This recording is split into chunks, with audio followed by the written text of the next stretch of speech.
नमस्कार दोस्तों, सानिध्य टीवी में आप सबका बहुत बहुत स्वागत है। दोस्तों, आज की कथा है कि किस पाप के कारण स्त्री का गर्भ गिर जाता है। दोस्तों, एक बार की बात है, माता लक्ष्मी और भगवान विष्णु क्षीर सागर में शेषनाग की सैया पर विश्राम कर रहे थे।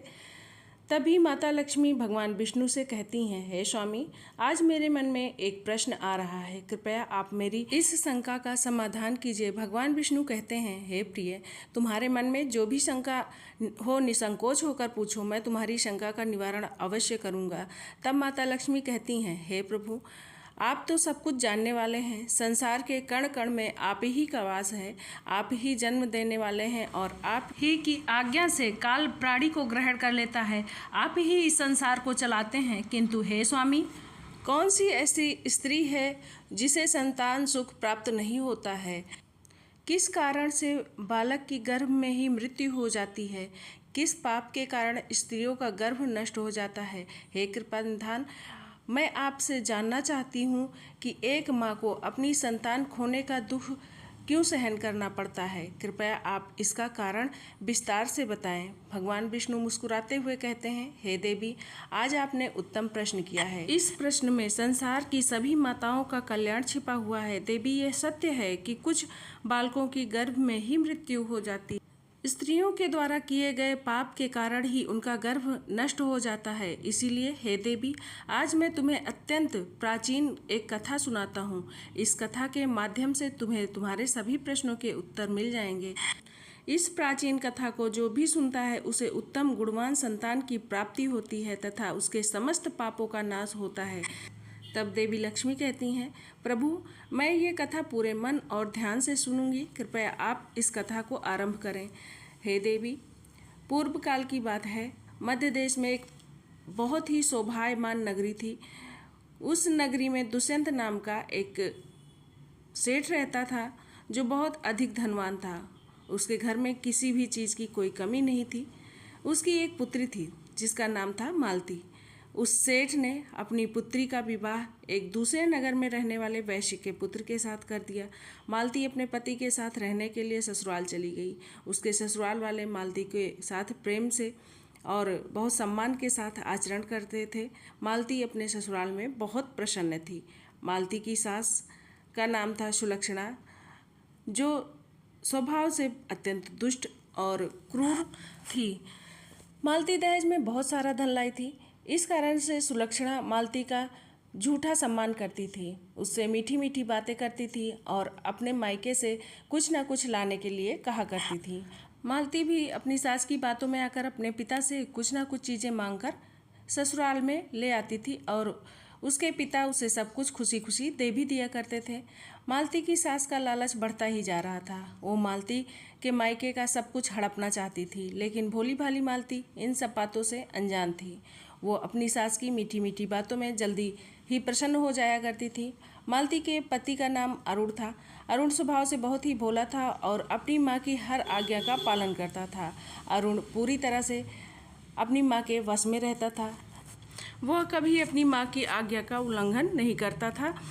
मालती को अपने ससुराल में सभी का बहुत प्यार मिलता था। इससे मालती बहुत प्रसन्न रहती थी। उसको प्रसन्न देखकर मालती के पिता भी बहुत प्रसन्न थे और वे अपनी बेटी को प्रसन्न देखने के लिए हर वस्तु का त्याग करने के लिए तैयार थे।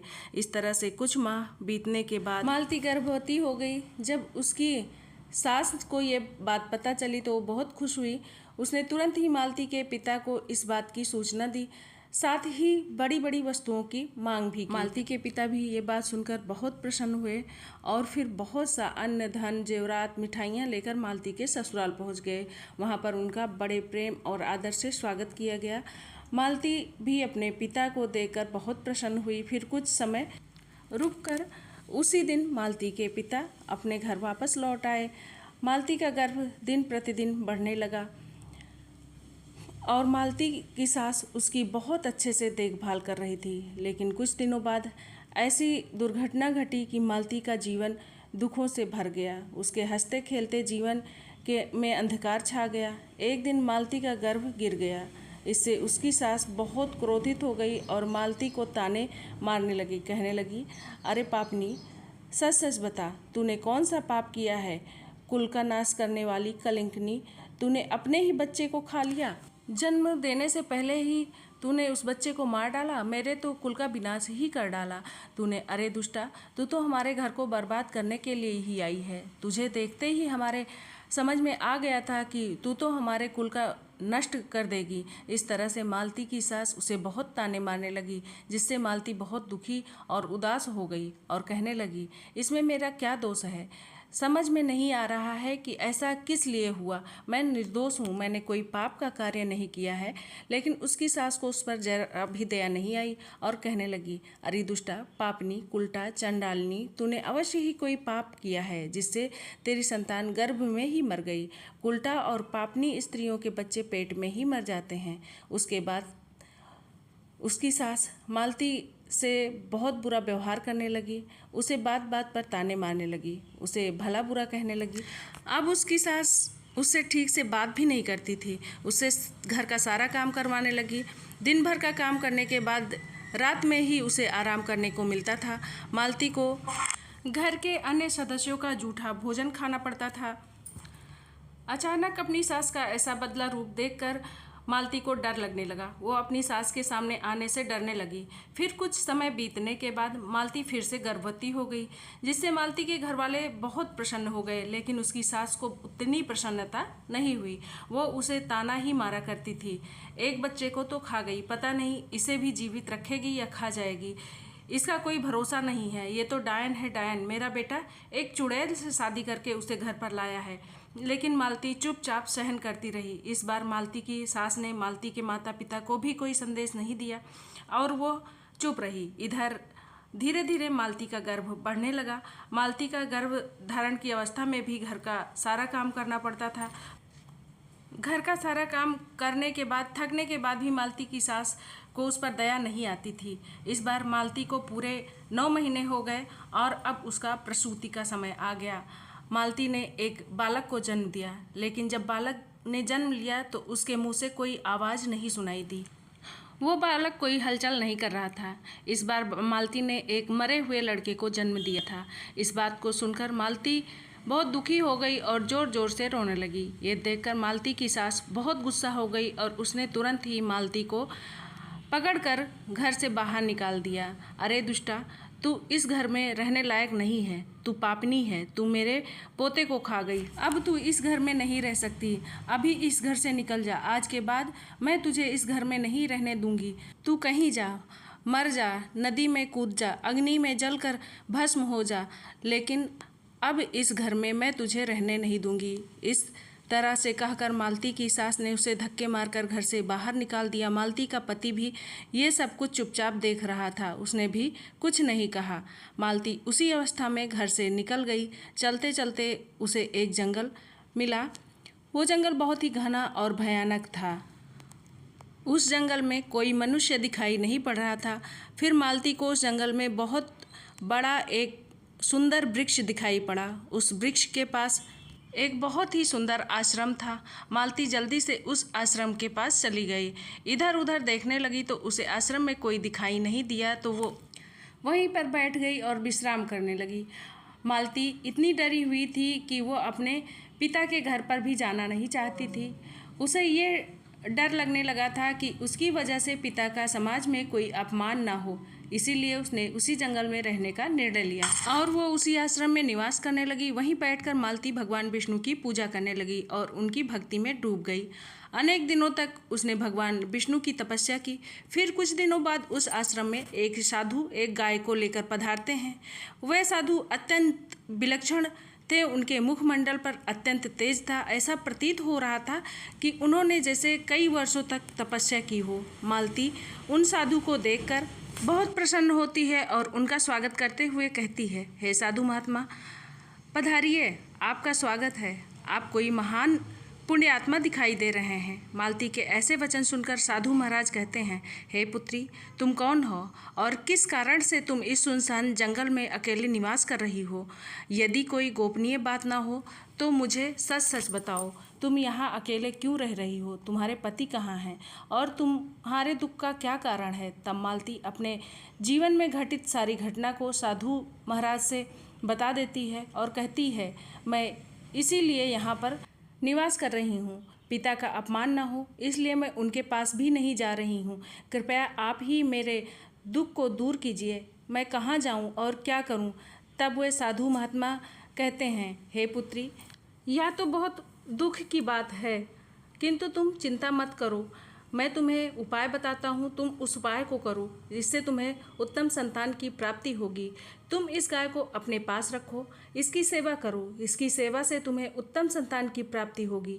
अब मैं तुम्हें गर्भ धारण की हुई स्त्री को जिन नियमों का पालन करना चाहिए उस विषय में बताता हूँ, इसे तुम ध्यान से सुनो। हे पुत्री, किसी भी स्त्री को मासिक धर्म के दौरान पति से संबंध स्थापित नहीं करना चाहिए और पति को स्पर्श भी नहीं करना चाहिए। इससे संतान गर्भ में ही गिर जाती है। गर्भ धारण की हुई स्त्री को भगवान की पूजा में तत्पर रहना चाहिए। उसके मुख पर सदैव ही प्रसन्नता होनी चाहिए। गर्भ धारण की हुई स्त्री को कभी भी दुखी और निराश नहीं रहना चाहिए।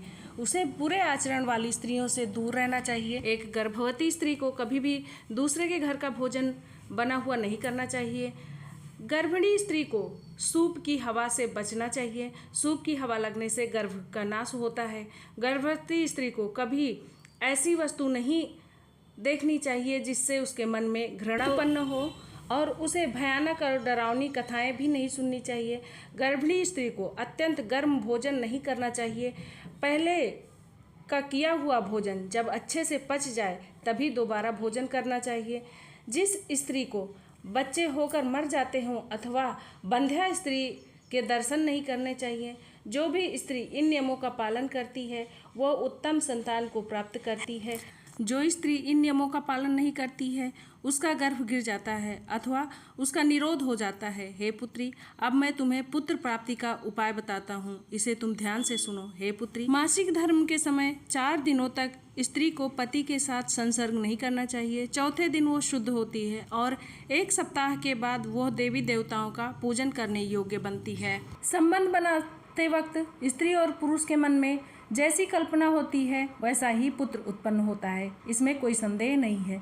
युग्म तिथि वाली रात्रि में सहवास करने से पुत्र होता है और अयुग्म तिथि वाली रात्रि में सहवास करने से पुत्री प्राप्त होती है। युग्म तिथि होती है द्वादशी, चतुर्दशी, षष्ठी, अष्टमी और दशमी। अयुग्म तिथियाँ होती हैं एकादशी, त्रयोदशी, पंचमी, सप्तमी, नवमी। ऋतुकाल में पहले सप्ताह को छोड़कर दूसरे सप्ताह में स्त्रियों को सहवास करना चाहिए। स्त्रियों का ऋतुकाल 16 रात्रियों का होता है। यदि स्त्री मासिक धर्म के बाद 14वीं रात्र में संभोग करती है तो उस गर्भ से गुणवान, भाग्यवान, धनवान तथा धर्मनिष्ठ पुत्र की प्राप्ति होती है। ऋतुकाल के 5वें दिन स्त्रियों को कटु, तीक्ष्ण और गर्म भोजन का त्याग करना चाहिए और मधुर और मीठा भोजन करना चाहिए, क्योंकि स्त्रियों की कोख अष्टिपात्र होती है और पुरुष का बीज अमृत तुल्य होता है। इसलिए स्त्रियों को सहवास से पहले तीखा, कड़वा और गर्म भोजन नहीं करना चाहिए। वह साधु कहते हैं, हे देवी, इस प्रकार मैंने तुम्हें संतान प्राप्ति के लिए महत्वपूर्ण नियम बताए हैं। तुम इन नियमों का पालन करो, तुम्हें उत्तम संतान सुख प्राप्त होगा। तब मालती कहती है, हे मुनिवर, इस समय मेरे पति मेरे साथ नहीं हैं, तो मेरा उनसे मिलन कैसे होगा और कैसे मुझे संतान सुख प्राप्त होगा? साधु कहते हैं, हे पुत्री, तुम अभी से इस गौ माता की सेवा करो, तुम्हारा पति स्वयं चलकर तुम्हारे पास आएगा। इतना कहकर वह साधु महाराज वहाँ से अंतर्ध्यान हो जाते हैं। ये देखकर मालती बहुत ही आश्चर्यचकित हो जाती है। वो समझ जाती है कि ये साधु साक्षात भगवान थे जो उसे दर्शन देने आए थे। फिर मालती नित्य उस गाय की सेवा करने लगती है। रोज़ सुबह उठकर वो गाय को चारा डालती है और भगवान विष्णु की आराधना करने लगती है। उधर मालती के पति को सपने में साक्षात भगवान विष्णु आकर उसे दर्शन देते हैं और उसे उसकी पत्नी के पास जाने की आज्ञा देते हैं। मालती का पति सुबह उठकर मालती को खोजते हुए उस वन में चला जाता है। फिर उसे उस जंगल में एक आश्रम दिखाई पड़ता है। वो उस आश्रम के पास जाता है तो उसे अपनी पत्नी मालती दिखाई पड़ती है। वो अपनी पत्नी को देखकर बहुत प्रसन्न हो जाता है। फिर वो भी अपनी पत्नी के साथ उसी वन में निवास करने लगता है। कुछ दिनों बाद मालती का ऋतुकाल आता है और वो साधु के बताए हुए नियमों का पालन करते हुए अपने पति के साथ सहवास करती है। इस तरह से मालती पुनः गर्भ धारण कर लेती है और फिर 9 महीने बाद मालती को अत्यंत सुंदर पुत्र रत्न की प्राप्ति होती है, जिसे पाकर मालती और उसके पति बहुत प्रसन्न होते हैं। पुत्र के जन्म के बाद वो गाय भी उस स्थान से अदृश्य हो जाती है। इस चमत्कार को देखकर मालती और उसके पति अचंभित हो जाते हैं। फिर वे तीनों अपने घर चले जाते हैं। उधर मालती की सास अपने पुत्र को मालती के साथ एक बच्चे को लेकर आता हुआ देखकर बहुत प्रसन्न हो जाती है। तब वो मालती से पूछती है, हे बहू, तुम्हें पुत्र की प्राप्ति कैसे हुई? फिर मालती अपने सास को सारी बातें बता देती है। मालती की सास को इस बात पर विश्वास नहीं होता है, तो वो पूछती है कि वो स्थान कहाँ पर है। मालती अपनी सास को उस स्थान के बारे में बता देती है। मालती की सास चुपचाप उस स्थान पर चली जाती है। उसके मन में लालच रहता है। वो सोचती है, जब मैं उस साधु से मिलूंगी तो कोई अनमोल वस्तु उससे भेंट में मांगूंगी। कई दिन बीत जाते हैं लेकिन कोई साधु वहाँ पर नहीं आते हैं, तो वो बहुत गुस्सा हो जाती है। उसी समय उधर से एक राक्षसी जा रही होती है। जब वो मालती की सास को देखती है तो उसके पास जाती है और कहती है, अरे वाह, आज तो मेरे लिए जंगल में ताज़ा ताज़ा भोजन आया है। इतना कहकर वो राक्षसी मालती की सास को मारकर खा जाती है। इधर अब मालती अपने सास की राह देख रही होती है। जब वो काफ़ी दिनों तक नहीं लौटती है तो वो अपने पति से कहती है कि जाओ और अपनी माँ को ढूंढ कर लाओ। मालती का पति अपनी माँ को ढूंढने के लिए जंगल में जाता है तो वहाँ पर उसे कोई दिखाई नहीं पड़ता है, लेकिन वहाँ पर उसकी माँ का कंकाल दिखाई पड़ता है, जिसे देखकर वो बहुत दुखी मन से अपने घर को लौट आता है और मालती को उस घटना के बारे में बताता है। फिर वो अपनी पत्नी और पुत्र के साथ सुखी जीवन व्यतीत करने लगते हैं। भगवान विष्णु माता लक्ष्मी से कहते हैं, हे देवी, इस प्रकार से मालती ने गर्भ धारण के नियमों का पालन किया, जिससे उसे उत्तम संतान की प्राप्ति हुई। तब देवी लक्ष्मी भगवान विष्णु से कहती हैं, हे प्रभु, किस बालक की गर्भ में या फिर पैदा होने के तुरंत बाद मृत्यु हो जाती है, उसकी मुक्ति के लिए क्या उपाय करना चाहिए? तब भगवान विष्णु कहते हैं, हे प्रिय, तुम्हारा प्रश्न उत्तम है, इसलिए तुम ध्यान से सुनो। यदि स्त्री का गर्भपात हो जाता है अथवा गर्भ में ही बालक की मृत्यु हो जाती है तो जितने दिनों का वो गर्भ होता है उतने दिनों का सूतक माना जाता है। आत्मकल्याण की इच्छा रखने वाले व्यक्ति को उस बालक के लिए कुछ भी नहीं करना चाहिए, उसका श्राद्ध नहीं करना चाहिए। यदि जन्म से लेकर चूड़ा कर्म संस्कार के बीच में बालक की मृत्यु हो जाती है तो छोटे बालकों को दूध का भोजन देना चाहिए। यदि चूड़ा कर्म संस्कार के बाद 5 वर्ष के भीतर बालक की मृत्यु हो जाती है तो उसका शरीर दाह संस्कार करना चाहिए। उसके लिए दूध का दान और बालकों को भोजन कराना चाहिए। यदि 5 वर्ष के बाद बालक की मृत्यु हो जाती है तो उसका दाह संस्कार करना चाहिए और जल से भरा हुआ मिट्टी का पात्र और खीर का दान करना चाहिए। तो दोस्तों, इस तरह से भगवान विष्णु ने माता लक्ष्मी को गर्भधान और गर्भपात के बारे में विस्तार से जानकारी दी। ये वीडियो आप लोगों को कैसा लगा कमेंट करके ज़रूर बताइएगा। और दोस्तों, चैनल पर नए हो तो चैनल को सब्सक्राइब ज़रूर करिएगा। धन्यवाद।